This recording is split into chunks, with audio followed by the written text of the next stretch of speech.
JA on Facebook and YouTube as well. We thank you so much for keeping it locked right here now. And we're ready to go with the news for you on an evening like this. Stay with us as we go that route for you right now.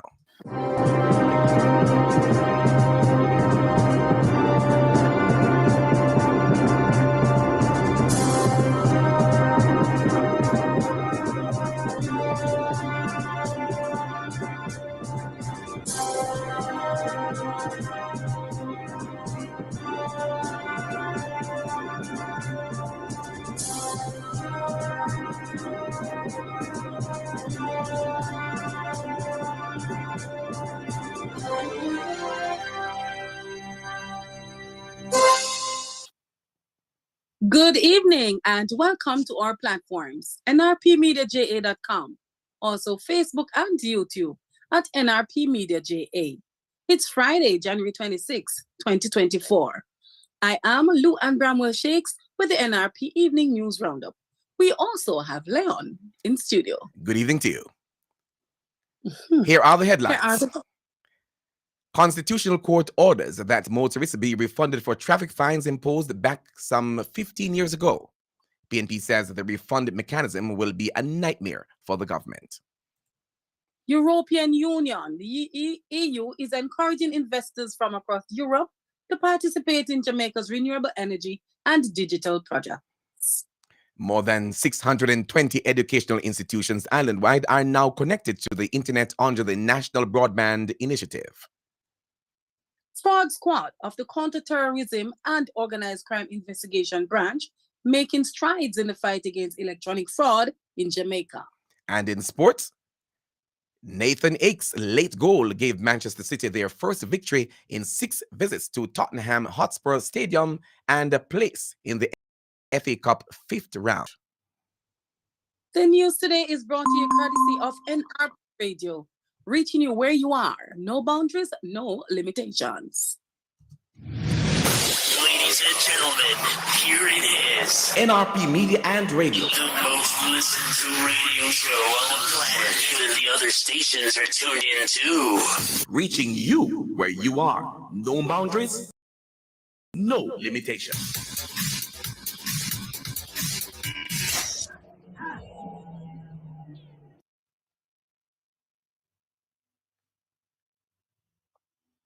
And now the news with Luan Bramwell Shakes. Good news for motorists this evening, Leon, after Jamaica's Constitutional Court ruled that motorists who paid traffic fines that were illegally imposed and well above the rate stipulated in the original Road Traffic Act be refunded. The Constitutional Court also ruled that the refund should extend back to some 15 years, ending in 2021. The ruling by a panel of 3 judges was made in a lawsuit filed by software engineer Maurice Hosen after cops gave him a $5,000 ticket for a speeding violation in July 2021. The fine for a speeding violation in the 1938 RTA is $800.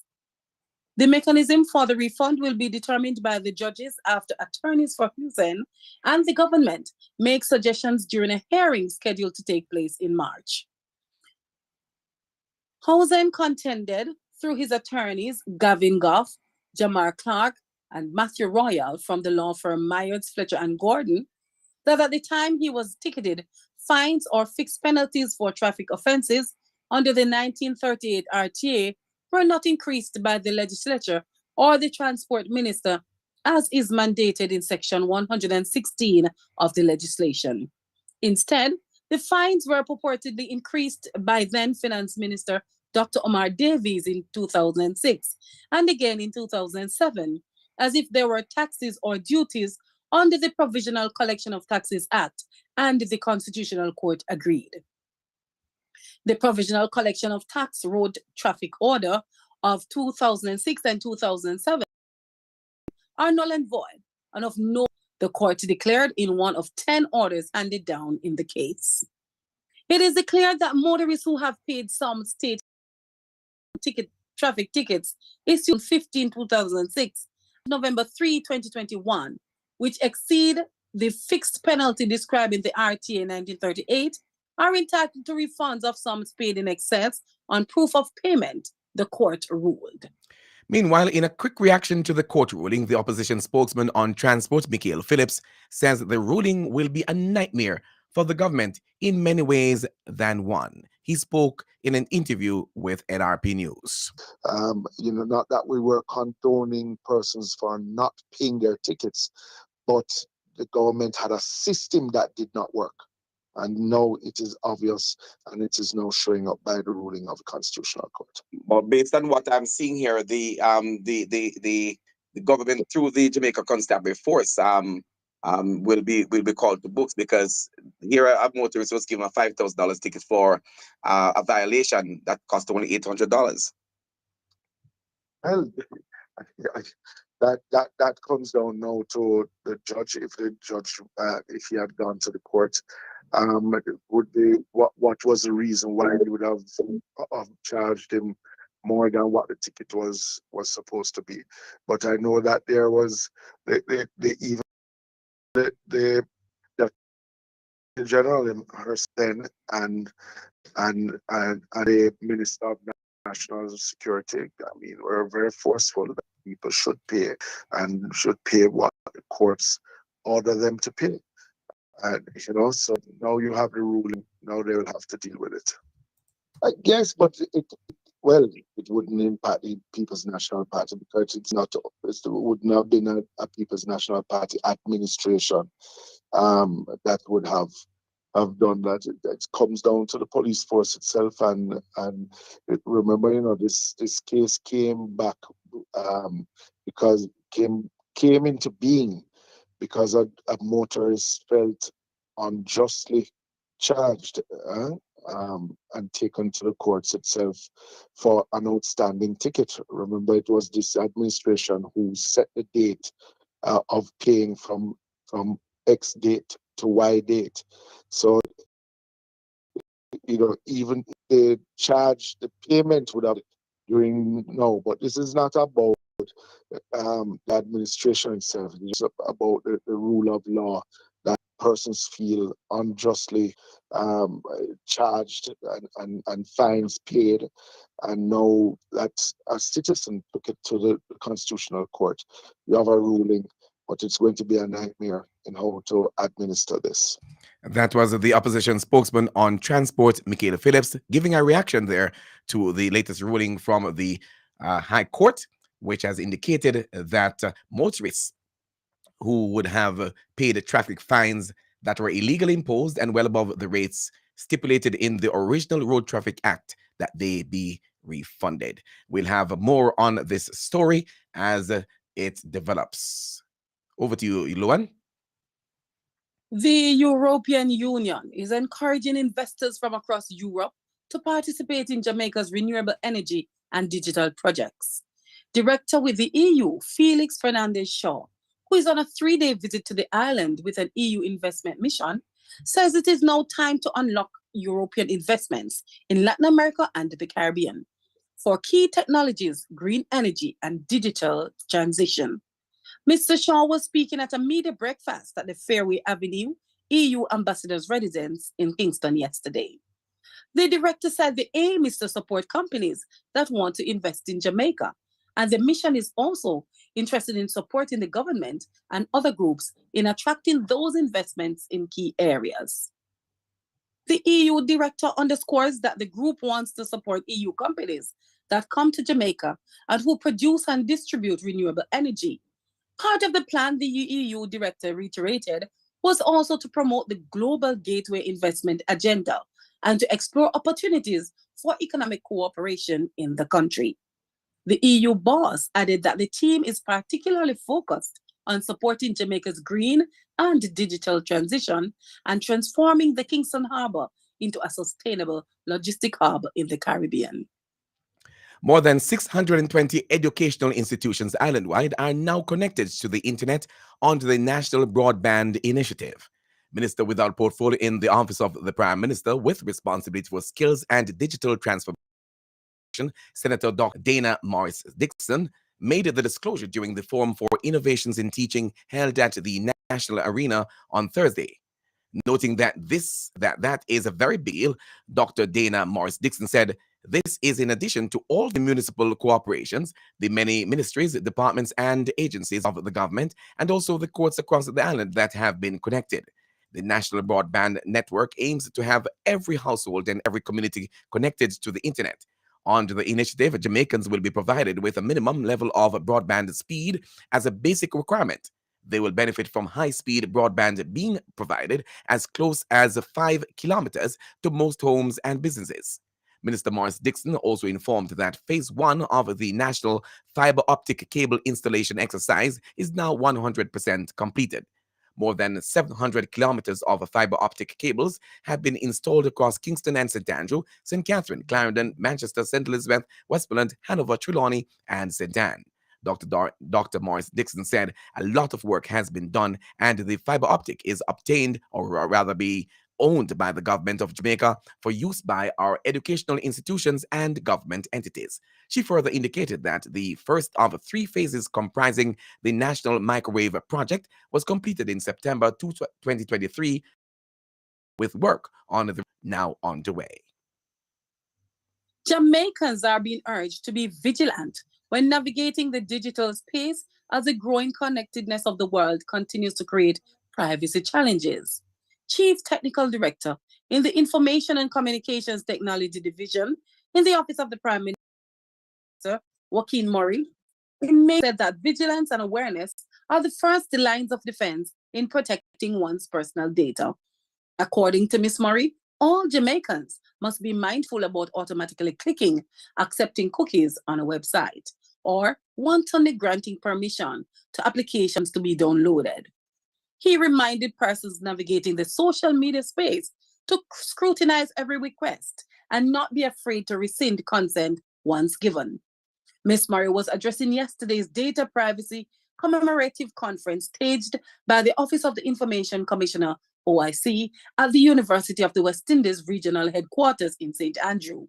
She noted that personal information has become a commodity and that is traded and monetized in the digital marketplace. And this data commoditization not only poses a threat to one's privacy, but also our autonomy, freedom, and prosperity. With data breaches becoming a growing problem, she said, the issue affects citizens' trust in national digital systems, their freedoms of expression, and their right to privacy. Minister of National Security, Juliet Cuthbert Flynn, says that the government is committed to investing resources and partnering with international agencies to divert young people away from crime. Mrs. Cuthbert Flynn, who was speaking at the handover ceremony for musical equipment to Flanker Primary School, Montego Bay, St. James, recently, said the government is a part of said the commitment is part of the governance of the government's ongoing effort to address and reduce criminal activities. She said that the $1 million worth of musical equipment presented to the inner city Montego Bay School by the United States Agency for International Development forms part of an initiative aimed at providing students with opportunities for creating expression and skill development, which would ultimately serve as a positive outlet and an alternative to engaging in criminal activities. Mrs. Cuthbert Flynn, while encouraging the students to use the instruments for growth and development, says that the Ministry of National Security, under its Crime Prevention and Community Safety branch, has implemented the Music, Sports, and Technology Initiative as a significant tool to target at-risk youth to reduce the risk of generating potential violence uses.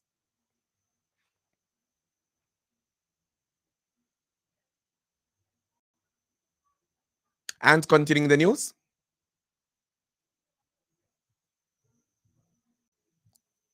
Luan?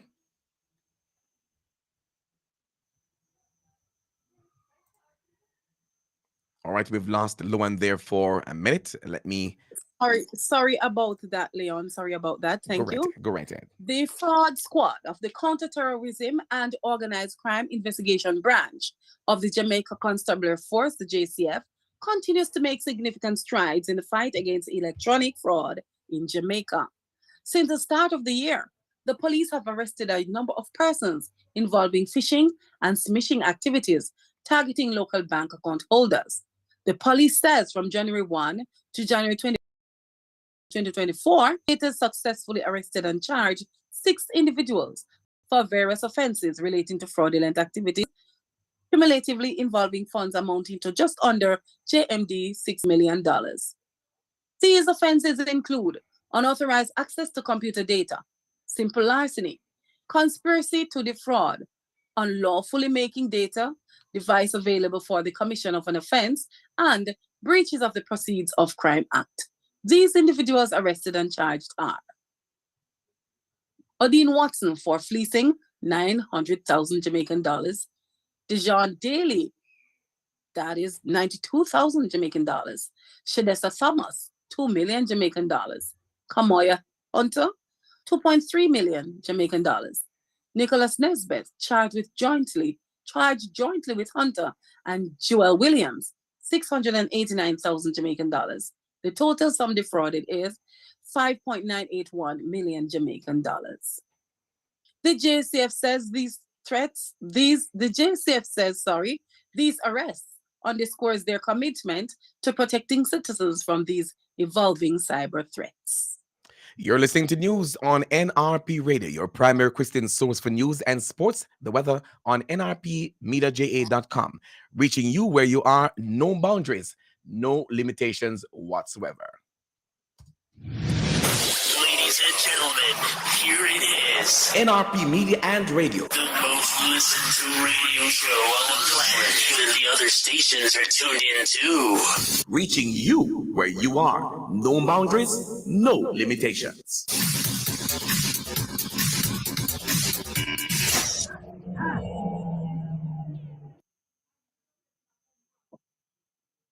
And now Leon will give you some sporting information brought to you by Hepburn's Glass, located at 13 Chisholm Avenue in Kingston.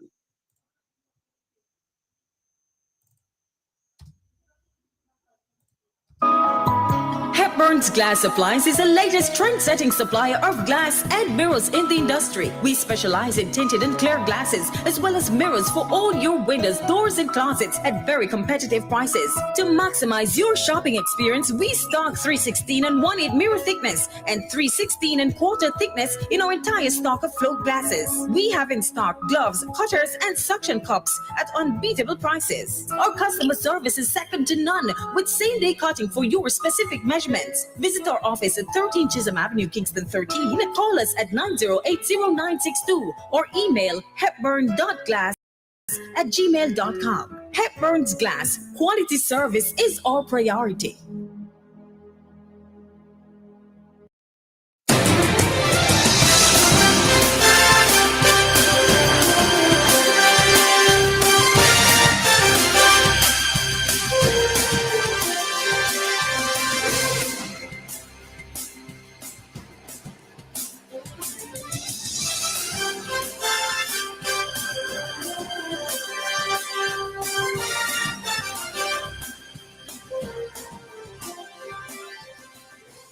And now for our sports stories, and Leon Nash and Luan Bramall Shakes at the control this evening.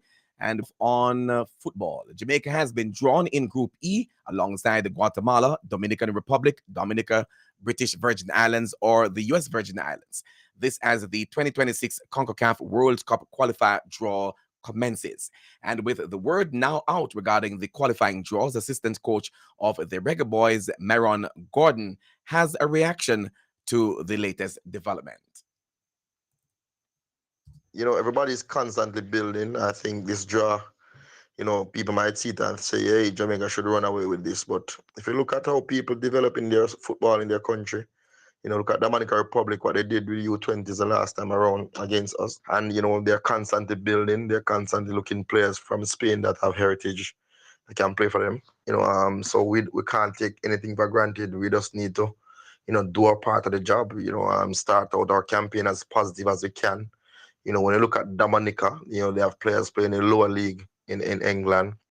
So people are constantly in their program and the profile of their program. Just need to go out there in June, you know, whenever the date posts, and start off our campaign as positive as possible, you know, win that game and just build our campaign going into 2026 from there. That was assistant coach of the Reggae Boys, Maron Gordon. On with cricket. England already face a huge task to get back into the first test after India built a commanding lead on day 2 in Hyderabad. The home side moved to 421 for 7, 175 ahead of England's 246 all out on a pitch destined only to get harder for batting. KL Rahul dropped on North in the first over of the day by Ben Fowkes, made 86, while Ravindra Jadeja, twice overturned, being given out to move to an unbeaten 81. England's spinners were improved from the assault they endured on the first evening, but still struggled to combine potency with accuracy. Joe Root's off breaks were England's most dangerous weapon. Root and debutant Tom Hartley each took 2 wickets, though England were largely relying on Indian indiscretions for their successes. More worryingly, senior spinner Jack Leach played his first cricket since June because of a back injury, bowled only 16 overs in the day because of a knee problem. And you're tuned to Sports Now. We complete the package on football. Nathan Ake's late goal gave Manchester City their first victory in 6 visits to Tottenham Hotspur's stadium and a place in the FA Cup 5th round. City looked likely to have to settle a replay after missing a succession of chances before Ake scored their first goal at this stadium after 5 successive defeats with 2 minutes left as the Spurs keeper Guillermo Vicario failed to hold Kevin De Bruyne's corner under pressure from Ruben Dias. It was a bitter blow to Spurs after a defiant regard action just reward for City, who had been the better side only to miss the opportunities that had come their way before Ake bundled home from close range. Spurs barely registered an attack threat, while City had an early Oscar Bob strike ruled out for offside. Vicario also saving well from Bernardo Silva. De Bruyne, was uncharacteristically wasteful with a golden opportunity after Pierre-Emile Holberg had gifted possession to Phil Foden. In a dramatic finale with replaying looking certain, Ake struck to spark wild scenes of celebration among the 9,000 City fans who had made the journey to North London. That's sports in our NRP Evening News Roundup, brought to you by Hepburn's Glass, located at 13 Chisholm Avenue in Kingston, Jamaica.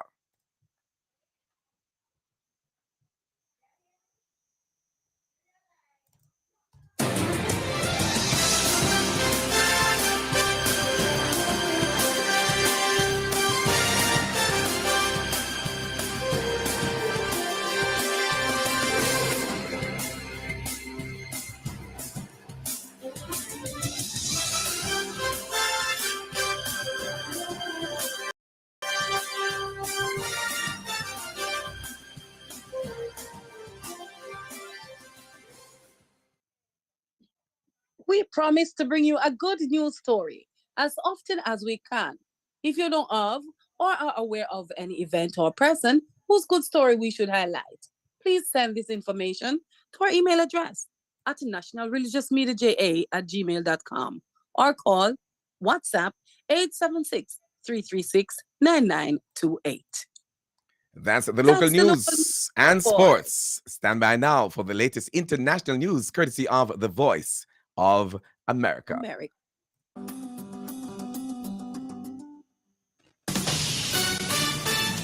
VOA News, I'm Alexis Strope. International Court of Justice finds there is plausible case against Israel, but the decision on genocide accusation will take years. VOA's Kate Bartlett reports. A significant majority of the 17 ICJ judges in The Hague ruled South Africa has a plausible case against Israel under the International Genocide Convention.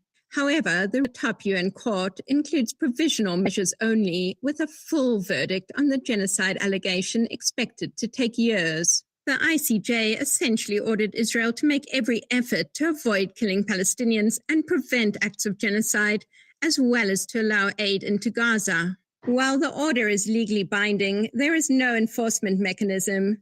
An ICJ ruling against Russia's invasion of Ukraine in 2022 was never adhered to. The war between Israel and Hamas broke out after fighters for the Palestinian militant group attacked Israel on October 7th. Since Israel started bombarding the Gaza Strip, Some 26,000 Palestinians have been killed, according to the Gaza Health Authority.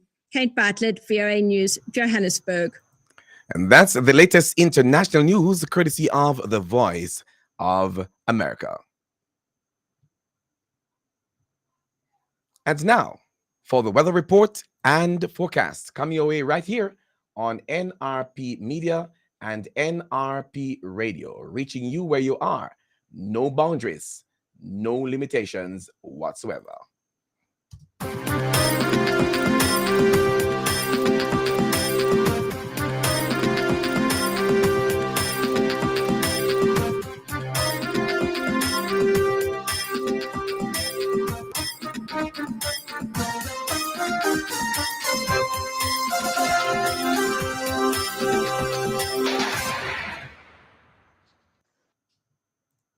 The National Met Service is reporting that there's a ridge and a low-level jet stream across Jamaica. The ridge is expected to remain across Jamaica through to Saturday. A prefrontal trough is expected to move across the island late Sunday and a frontal system on Monday. Expect cooler temperatures, especially across northern parishes, starting Monday. In our 24-hour forecast tonight, becoming partly cloudy. Tomorrow morning, partly cloudy. Tomorrow afternoon, expect partly cloudy conditions with a few isolated showers, mainly across hilly areas and western parishes. Windy along the south coast. In our 3-day forecast after tomorrow, Sunday will be mainly sunny in the morning, partly cloudy in the afternoon. Monday, partly cloudy. Afternoon showers mainly across northern and southwestern parishes. Lingering nighttime showers are likely. Cool elsewhere. Tuesday, morning showers across northern and southeastern parishes. Afternoon showers across the eastern and central parishes. Cool in other areas. In other current regional weather features, a stationary front across the Gulf of Mexico is expected. Minimum temperatures expected for Kingston tonight, 24 degrees Celsius. Minimum temperatures expected for Montego Bay tonight, also 24 degrees Celsius. That's the latest weather report and forecast in the NRP Evening News Roundup. Let's take the time signal and come back. Psalm 37 verse 8 says, "Don't get angry. Don't be upset. It only leads to trouble." This is NRP Media and Radio. The time is 7 o'clock. Indeed, it is 7 o'clock right here, and we continue with the news. Let's back announce with the sound for the weather report.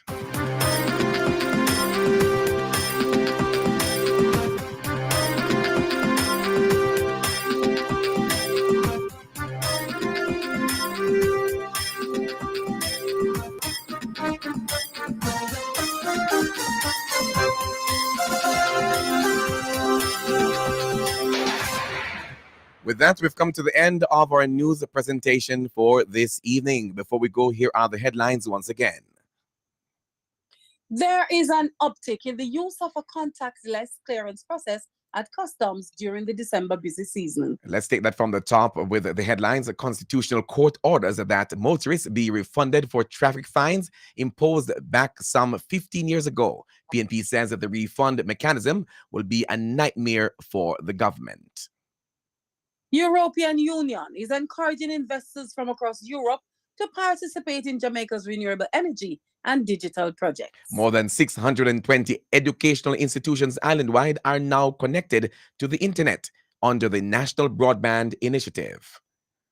Fraud Squad of the Counterterrorism and Organized Crime Investigation Branch making strides in the fight against electronic fraud in Jamaica. And in sports, Nathan Ake's late goal gave Manchester City their first victory in 6 visits to Tottenham Hotspur Stadium and a place in the FA Cup 5th round. The full half-an-hour package of news this evening came to you courtesy of NRP Radio, reaching you where you are, no boundaries, no limitations. Luan? Here is your invitation to join us again tomorrow morning at 6:30 for the NRP Break of Day newscast. That should be Monday morning. Right, that would be Monday morning. So let's do that together. Let's do that line together. Let's go.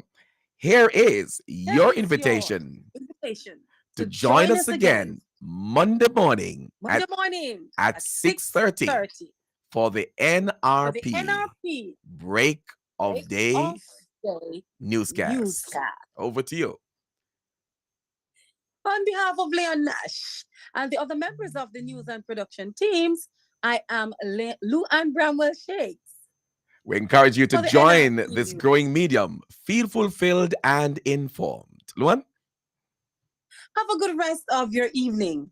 Reminding you too that if you walk, ride, or drive, make every effort to arrive alive. Good evening. So true, Leon. Mhm.